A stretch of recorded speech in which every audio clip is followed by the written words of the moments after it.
Do'stim sразу menga pul tushirib yuborgan. Katta prasatchadaman hozir 3-4 minut ham izlat etdi. Ko'r. Lekin hozir manda unaqa chiqdi. Ilojini top bir narsa qil. Siqilib bo'laman o'zbekdaman.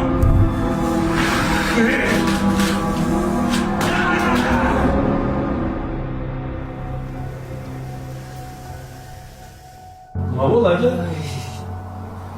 Do'stimdan pul so'raganda prosatkada bo'lgan edim. Pul tushirib bermadi. Minusdaman hozir. Nimaga uning aka biz bank zonamizda sistem qilyapmiz? Hammasini yopish kerak buni.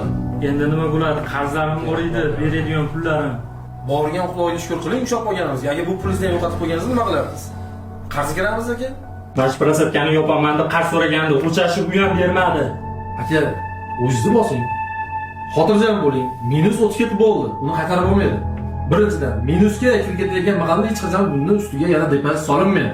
O'zingizni psixologingizni tiklab olmagunizcha savdoni to'xtating. Bu bir hafta yetadimi, bir oy yetadimi, uni men bilmayman. Umuman mana bu pulingizni hammasini 100% yechib olib turib, yuzni ushlab turing. Psixologingizni to'g'rilab bo'lganingizdan keyin savdoni davom ettiramiz. Diqqat traderlar, psixologiya buzilgan mahallarda keyingi savdolar hammasi minus bilan tugaydi. Shuning uchun bir hafta 10 kun dam olinglar.